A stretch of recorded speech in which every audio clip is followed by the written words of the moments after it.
In this one, I'm going to be taking a look at 5 of the most annoying and pointless gadgets in the history of Battlefield. Well, I say history, I'm going to be starting with Battlefield 3. In order to get on the list, the gadget must either be really annoying to play against, or just completely pointless to use. The most annoying gadget ever introduced into a Battlefield game, period. Still to this day you will see players sitting at the back of the map farming kills from relative safety with the UCav. It's even more bizarre that those same players think they have some sort of skill as they farm people with the UCav. They have their own clans and they really take pride in spamming that UCav on mainly rush modes, but pretty much anywhere they can get away with it. That's why most servers will ban the UCav from being used. The UCav is incredibly easy to use and rewards you for camping once you have upgraded it to the airburst variant, which happens after you get a certain amount of kills in the bomber, and with the UCav you will be able to explode the UCav around players, detonate explosives and get massive multi-kills. Now I'm not a massive user of this UCav. A few clips you've seen of a friend of mine getting some kills, and then of course the original UCav Pro X Factor Gaming, who used to be part of the Squad Up episode with Jack Frags, Level Cap and Matimio. They don't do it anymore, which is a shame, but he did use that UCav a whole lot, and these clips showcase how broken that thing is.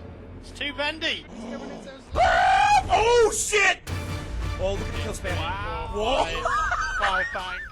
Next up, we're taking a look at the AP mine from Battlefield 5. This next gadget caused me a lot of pain for many months on BF5 along with other things in the game, but this was one of the most frustrating. Not only did DICE take forever to fix the completely overpowered AP mine spam that plagued the game for what seemed like well over a year, it turns out that I'm apparently a homing beacon for AP mines, and the same will come for a gadget later on this list, as you will see. I always find them and they explode, killing me every single time. You would usually find the AP mine user sprinting over to a resupply station, placing as many as they could and then running off, knowing that they'd get a few kills. I'm fucking dying here! Medic!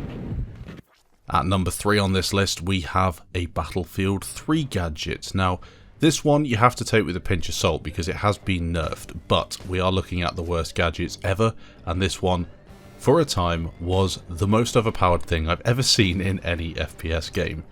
The M26 Glitch was by far and away the most annoying and overpowered gadget in Battlefield 3 for a time. Essentially, I think you'd have an M26 mouse with dart ammunition and then maybe the underslung grenade launcher.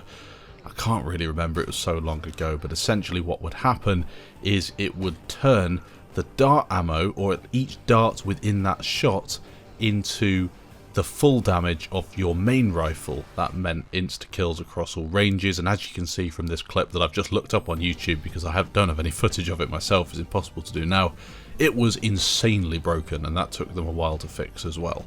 Incredible that DICE could create something so OP, and it was of course banned on a lot of servers. People didn't really think it was good to use it, but it was completely overpowered as a gadget, and that's why it's on the list.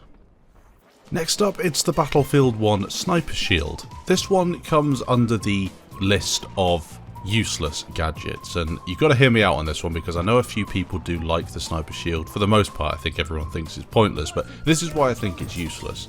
Firstly, it doesn't work very well for its intended purpose. Lying down on the ground as a sniper is not a great tactic anyway. Good long-range snipers tend to peek from behind cover so you can get out of the way of incoming projectiles that you can often see coming because of the slow bullet velocity in Battlefield games. Lying down behind this shield isn't a great tactic either. Firstly, it's really quite large and you can easily spot it on Battlefield 1, and you know that there's going to be a sniper lying behind it, so that is fairly annoying in itself.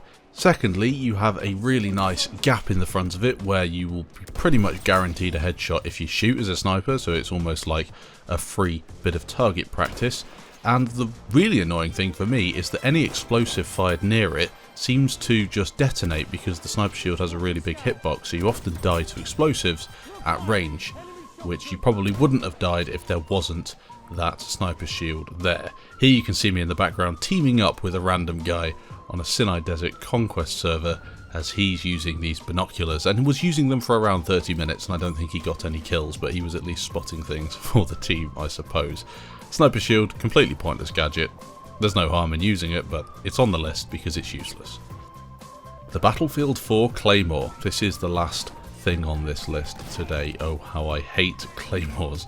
Ever since playing Call of Duty for the first time, the Claymore has been my nemesis. Now, it might just be down to me being terrible at checking corners and just useless at trying to avoid them. But if you've seen my recent Pearl Market videos, and I think I've got one that's coming out soon as well, the Claymore is hilarious to use, and it can be very funny, but it is so frustrating to die to, and that is why I put it down on this list. It's one of the most annoying gadgets to come up against. Peak annoyance is on maps like Pearl Market, Locker or Metro, just because of the close quarters and dark corridors, but overall I'd be quite happy to see them removed on all maps. I think there's more fun to be had without Claymores than with them, but that's just my opinion. That is so great. Oh my god. Oh, I'd be raging so hard if I was playing against this. So let me know what you think. If I missed anything, you can leave a comment down below. Thanks for watching, and I'll catch you in the next video.